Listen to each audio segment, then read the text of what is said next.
عمل کوئی امپلیمنٹیشن نہیں ہے، رولز اینڈ ریگولیشنز نہیں کہیں بنے ہوئے، ویسے تو 73 ادارے کا جو آئین بھی ہیں موجود ہے، اداروں کے پاس فنڈز نہیں ہیں، اس کو قانون کو لے کے آگے امپلیمنٹ کرانے کے لیے ان کے پاس فنڈز نہیں ہیں، پورے ادارے نہیں ہیں، غائب ہیں ساری چیزیں.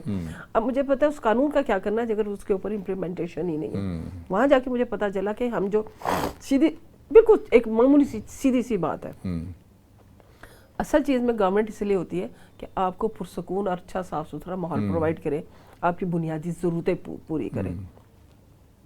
ایجوکیشن میں ہم کہاں کھڑے ہیں؟ اسکولوں کی حالت جا کے دیکھیں، میں نے خود دیکھی ہے. میں نے ابھی مونسپل صاحب یہ نہیں ابھی ہوا الیکشن، ضمنی الیکشن، اس میں 158 میں کوآرڈینیٹر تھی.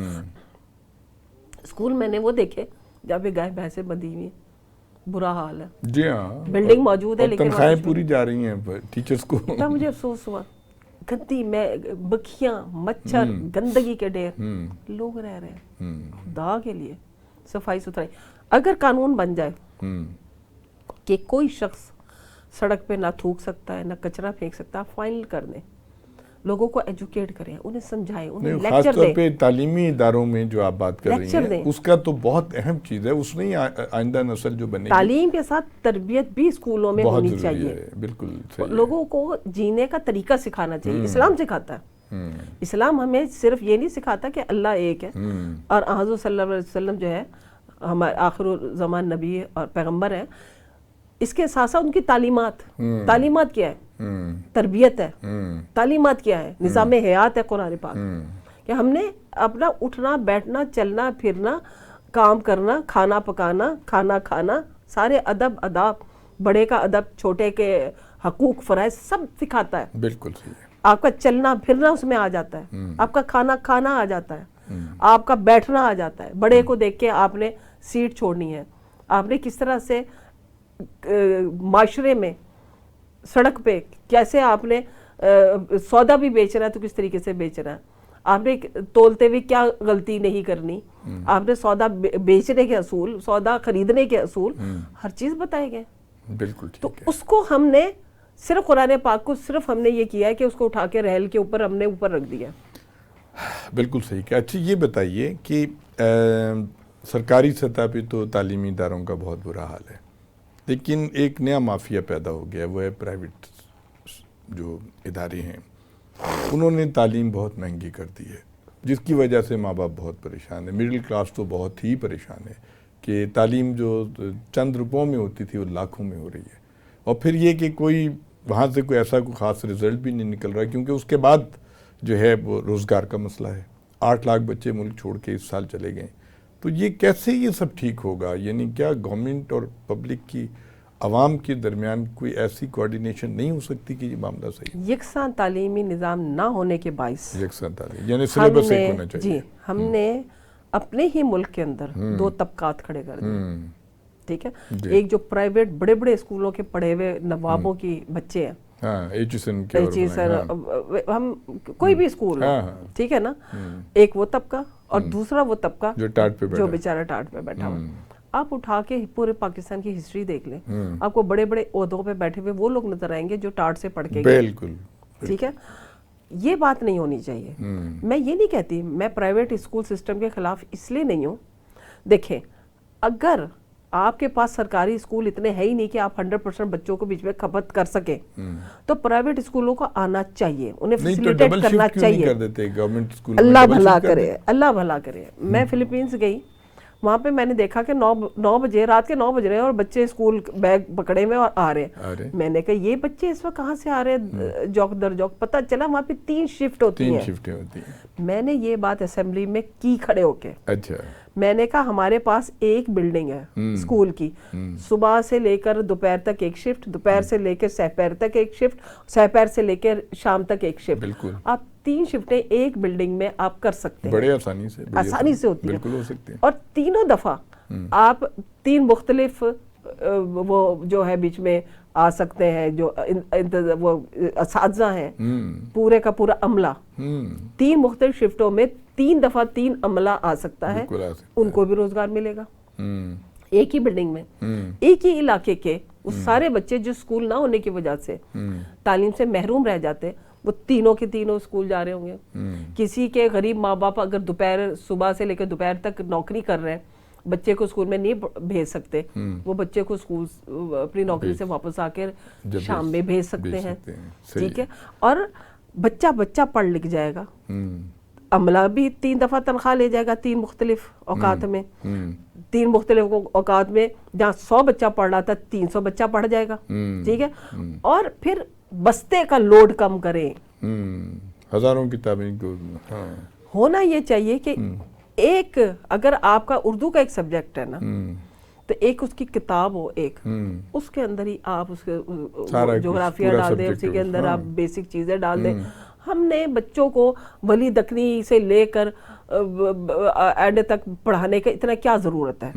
ٹھیک ہے, ہم کیوں یاد کروا رہے ہیں؟ ہاں کسی نے اگر تعلیم وہ سبجیکٹ اسپیشلائز کرنی ہے وہ جائے جا کے اپنا رکھ لے, اردو ادب رکھنا ہے وہ جا کے میٹرک کے بعد رکھ لے, پڑھانے کی کیا ضرورت ہے؟ ٹھیک ہے. ایک اور بات بتائیے آمنہ کہ آپ, مجھے پتہ ہے کہ جب آپ اسکول اور کالجوں میں آپ ڈیبیٹ میں بھی حصہ لیتی تھیں, ڈیکلیمیشن وہ جو ہوتے تھے بیت بازی کے مقابلے دوسرے سے, اب یہ کھیل بھی ختم ہو گئے, وہ جو فزیکل ایکٹیویٹیز تھیں, کیونکہ اب کوٹھیوں میں چھوٹی چھوٹی کوٹھیوں میں اسکول بن گئے ہیں, اور کھیل بچے صبح آتے ہیں شام کو ٹیوشن پڑھنے چلے جاتے ہیں اکیڈمی میں, تو وہ جو ایک ہیلدی ایکٹیویٹیز تھی وہ ختم ہو گئی. سب سے پہلے تو میں آپ کو یہ بتاؤں کہ ہمارا جو دور ہم نے بچپن گزارا نا, اس وقت چونکہ پاکستان بنا تھا, سارے جو ہمارے بڑے تھے پاکستان انہوں نے بنایا تھا, ایک جذبہ تھا. ٹھیک ہے, ہماری والدہ, ہماری نانی اماں, ہماری خالہ, یہ لوگ بچوں کو فری آف کاسٹ پڑھاتے تھے. اس وقت تعلیم کاروبار نہیں تھی. ہماری والدہ اس وقت, ہمارے والد صاحب نے جب ملتان روڈ کے اوپر ایک بہت بڑا گھر بنایا تو ارد گرد گاؤں تھے, وہ بچے ایسے ہی کھیلتے پھرتے تھے. وہ ہمارے والد صاحب سب بچوں کو اکٹھا کرتے تھے, ہمارے گھر میں بڑے بڑے برآمدے تھے, شام کو ہماری والدہ جناب وہاں پہ 50 بچہ بیٹھا ہوتا تھا اور سب کو فری آف کاسٹ پڑھایا کرتی تھی. یہ جذبہ تھا فری آف کاسٹ پڑھانے کا, کسی بچے کے لیے فیس نہیں ہے. والد صاحب کا انتقال ہوا, اتنے بچے روئے کھڑے ہو کے کہ ان کی فیسیں جو ہے نا کون ادا کرے گا, ہمارے والد صاحب فیس دیا کرتے تھے. ایک تو یہ ہمارا جو ہے نا سب سے بڑا جو نقصان ہوا نا, جس وقت اسکول نیشنلائز ہوئے, نیشنلائز ہونے کا نقصان ہوا کہ وہ جو پرائیویٹ بچے اسکولوں میں پڑھ رہے تھے نا, وہ اسکول بند ہوئے, اور گورنمنٹ کے پاس اتنے اسکول ہی نہیں تھے. بچے اس وقت تعلیم سے جو محروم رہے, وہ ایک اکثریت ہے جو آج ہمارے کچھ جو بزرگ اور ادھیڑ عمر لوگ ہیں نا, وہ تعلیم سے محروم رہے. آگے سے جب ایک انسان نے خود تعلیم حاصل نہیں کی, وہ آگے اپنے بچے کو کیا تعلیم دے گا؟ پھر کاروبار بن گیا, تعلیم کاروبار بن گئی. اتنے مہنگی ٹیوشن, استغفر اللہ. پہلے جو بچہ کلاس میں کمزور ہوتا تھا, ٹیچر اسے اپنے گھر بلا کے شام کو بٹھا کے پڑھایا کرتا تھا, مفت پڑھاتے تھے, پیریڈ کے بعد بھی پیریڈ لے لیتے تھے. بالکل. اب وہ ٹیچر جو ہے وہ کہتا ہے کہ جی مجھے اتنے 1000 روپے ملیں گے تو میں نے ایک سبجیکٹ پڑھانا. یہ سب سے بڑا ہمارے ساتھ جس کو کہتے ہیں نا بہت بڑا المیہ ہے, بہت بڑا قومی المیہ. آپ ایک اور بات بتائیے ہم کہ آج کل ایک اور بڑی مصیبت آ گئی جو سوشل میڈیا ہے. سر میں آپ کو بتاتی ہوں, میں اسی طرف آ رہی تھی. آج وہ جو تھی نا, آپ نے کہا گراؤنڈز نہیں ہیں ہمارے پاس, ہیلدی ایکٹیویٹیز نہیں ہیں, تباہ کر دیا ہمیں. ہم نے اپنے بچے کے ہاتھ میں موبائل فون پکڑا دیا. اب گھر میں جتنے بچے ہیں وہ سب یوں کر کے بیٹھے ہیں. اب سوشل میڈیا کے اوپر اچھا برا سب دکھایا جا رہا ہے. آج کے دور کا جو ہے نا تربیت, ماں باپ کی تربیت نہیں ہو رہی ہے. آج کے دور کا بچہ جو ہے نا وہاں سے لے رہا ہے, وہ وہاں سے لے رہا ہے, اور سارا گڑبڑ ہو رہا ہے, سارا گڑبڑ ہو رہا ہے. وہ نہ ماں باپ کی سن رہا ہے, اس کا ذہن میں ہر وقت وہ سوشل میڈیا ہے جو اس کی تربیت کر رہا ہے. وہ جو سوشل میڈیا تربیت کر رہا ہے نا, اس میں وہ سمجھتے ہیں کہ ہمارے حقوق, وہ ماں باپ کو کچھ نہیں سمجھتے. وہ یہ سمجھتے ہیں کہ ہمارے رائٹس کیا ہیں. ان کے یہاں تو بچہ 18 سال کا ہو کے نکل جاتا ہے, وہ سمجھتے ہیں کہ ہم بھی ڈیپینڈنٹ ہو گئے. ہمارے یہاں جو گھر کا بزرگ تھا نا, شادی شدہ بچے ہوتے تھے تو وہ بھی ان کے اوپر کنٹرول ہوتا تھا, نظر ہوتی تھی, اور وہ سنتے تھے بڑوں کی. اور آج کا جو بچہ ہے نا, وہ کسی بڑے کو کوئی اہمیت نہیں دیتا. اس کے ذہن میں یہ ہے کہ میں ہی سب کچھ ہوں, کیونکہ اس کی تربیت کہاں سے ہو رہی ہے, اس کلچر کی ہو رہی ہے جو کلچر ہمارا نہیں ہے. اور وہ کلچر بھی آج پچھتا آ رہا ہے. ہاں بہت بڑی وہ ہو گئی ہے, اتنی بڑی ریسرچ ہے جی بالکل, کہ اب وہ خاندانی سسٹم کی طرف واپس آ رہے ہیں. لیکن ہم نے ان کو اختیار کرنے کی کوشش کی. اور غلطی کس کی تھی؟ سب سے پہلے اس غلطی کا آغاز ہوا جب ہم اسکول نیشنلائز ہوئے. ہماری بہت بڑا طبقہ ان پڑھ رہ گیا, ان کو اسکول نہیں ملا. پھر اس کے بعد ہم لوگ دین سے دور ہوتے چلے گئے. ہمارا جو دین کی تعلیم دینے والے لوگ تھے انہوں نے صرف فرقہ واریت کے اوپر گفتگو شروع کر دی. انہوں نے لوگوں کو یہ بتایا ہی نہیں کہ بھئی تربیت کیسے ہونی ہے, انہوں نے بڑے چھوٹے کا احترام, زندگی کیسے گزارنی ہے, آپ نے تھوکنا نہیں ہے, آپ نے سنکنا نہیں ہے, آپ نے کچرا نہیں پھینکنا. یہ وہی کچرا تھا نا جسے حضور پاک اپنے ہاتھ سے صاف کر لیا کرتے تھے. تو یہ چیزیں سکھانے کے بجائے, ایک صاف ستھری زندگی گزارنے کے بجائے ان کو ایک الگ سمت میں لگا دیا. اس کا کیا نقصان ہوا کہ ہم لوگ اپنے ٹریک سے ہٹ گئے, ہم نے غلطیاں شروع کر دی. اور اوپر سے غلطیوں پہ غلطیاں یہ کہ ہم نے موبائل اپنے بچے کو دے دیا. اب ماں کو پتہ ہی نہیں ہے کہ اس کا بچہ کیا وہاں سے لے رہا ہے. بچہ ہو یا بچی ہو, آپ ایک اور بات بتائیے, ساری دنیا میں ٹیکنیکل تعلیم پہ بڑی توجہ دی جاتی ہے. کوئی ہنر آپ کے ہاتھ میں ہونا چاہیے تاکہ آپ, مطلب یہ کہ روایتی آپ نے ایم اے ہسٹری کر لیا, یہ جغرافیہ کر لیا اور بے روزگار ہو کے آپ گھر بیٹھ گئے, تو آپ کو کچھ نہ کچھ کام تو آنا, کوئی ہنر تو اپنے ہاتھ میں ہونا چاہیے. اس سلسلے میں آپ کیا فرمائیں؟ دیکھیں, یہ اتنی اچھی آپ نے بات کی ہے نا. ہمارے یہاں ایک عجیب و غریب ذہنیت ہے, وہ یہ ہے کہ بچے کو پڑھا کے سرکاری نوکری. ہاں, میں چونکہ خود ایڈوائزر بھی رہی, میں خود ایم پی اے بھی رہی, لوگ چلے آ رہے ہیں جی ساڈے بچے نو سرکاری, اسی تانوں ووٹ دیتا سی, اسی تانوں جتایا سی, سانو سرکاری نوکری. ہر ایک کو سرکاری نوکری, جائز ناجائز رشوت دے کے سفارش کر کے بچہ کسی طریقے سے سرکاری نوکری میں فٹ ہو جائے. اچھا, یہ وجہ ہے کہ بڑے بڑے ہمارے ادارے تباہ ہو گئے, ریلوے تباہ ہو گیا, پی آئی اے تباہ ہو گیا, سرکاری بھرتیاں.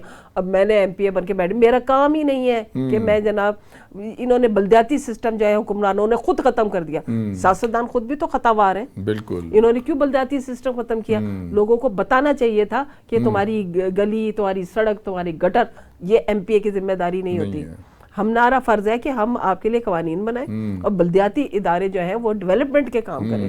کونسلرز ہوں وہاں پہ, پوری ایک سسٹم تھا, پوری ہیرارکی تھی, ایک ٹری تھا جس کے مطابق سسٹم نے چلنا تھا. یہاں پہ ان لوگوں نے وہ کام سنبھال لیا جو ان کا نہیں ہے.